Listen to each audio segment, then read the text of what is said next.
নমস্কার বন্ধুরা, এজিএম রূপা কিচেনে সবাইকে স্বাগত জানাই। আমার চ্যানেলটি সবাই লাইক কমেন্ট শেয়ার করে পাশে থাকবেন। আমার আজকের রেসিপি আলু টমেটো দিয়ে কই মাছের ঝোল। সবাই দেখতে থাকুন। তো চলুন রান্না শুরু করি। প্রথমে দিয়ে দেব তেল। তেল গরম হতে আমি এদিকে মাছে হলুদ লবণ মরিচ মেখে নেব।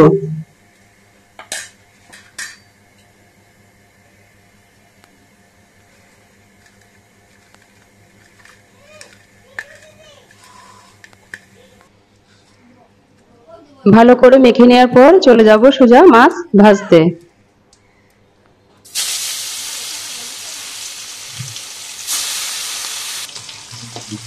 কই মাছগুলো বন্ধুরা হালকা ভাজতে হবে, হালকা ভাজলে মাছগুলো খেতে দারুণ লাগে।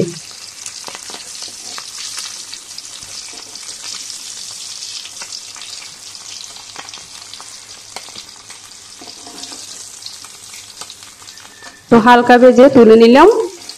এরপর দিয়ে দেব পরের মাছগুলো ভেজে নেব, একই রকম করে হালকাভাবে ভেজে নেব।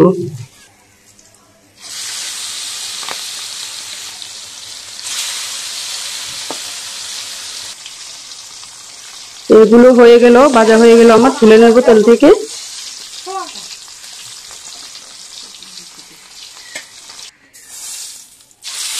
এরপরে মাছ যেগুলো আছে সেগুলো ভেজে নেব।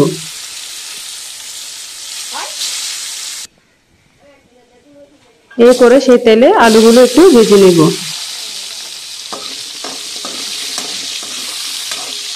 আলুটা একটু ভেজে রান্না করলে খেতে ভালো লাগে।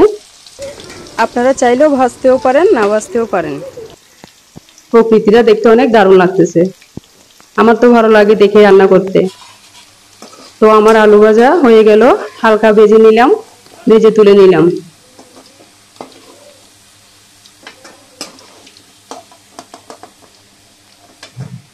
তো আমি এখন দিয়ে দেবো সেই তেলে পাঁচফোড়ন, পেঁয়াজ কুচি,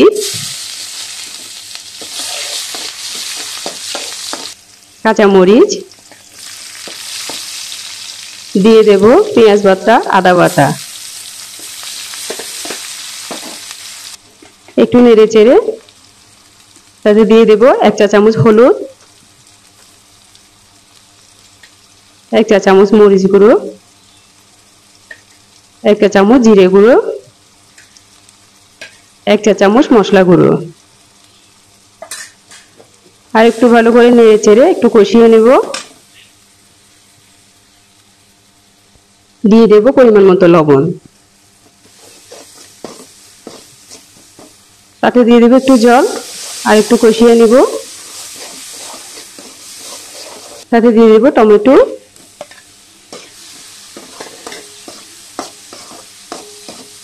আর একটু নেড়ে চেড়ে দিয়ে দেব আলু। আলুগুলো দিয়ে বন্ধুরা একটু নেড়ে চেড়ে আর একটু কষিয়ে নেব।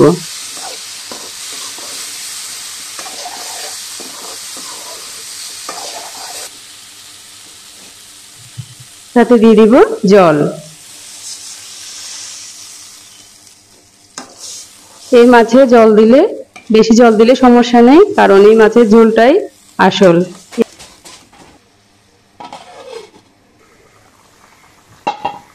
কই মাছের ঝোলটাই বন্ধুরা আসল।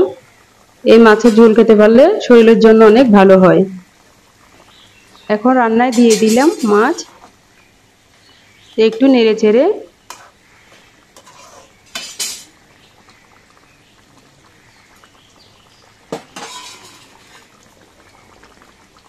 তাতে দিয়ে দেব ধনেপাতা।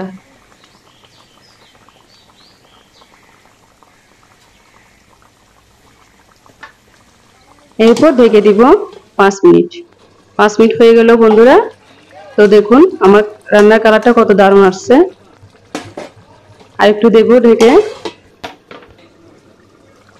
তো আমার রান্না প্রায় শেষ বন্ধুরা, আমি এখন নামিয়ে নিব। নামিয়ে নিলাম। দেখুন বন্ধুরা কালারটা কত দারুণ লাগতেছে। আলু টমেটো দিয়ে কই মাছের ঝোল। আমার রান্না ভালো লেগে থাকলে লাইক কমেন্ট শেয়ার করে পাশে থাকবেন। এরকম আরো নিত্য নতুন ভিডিও পেতে সবাই পাশে থাকবেন। ধন্যবাদ।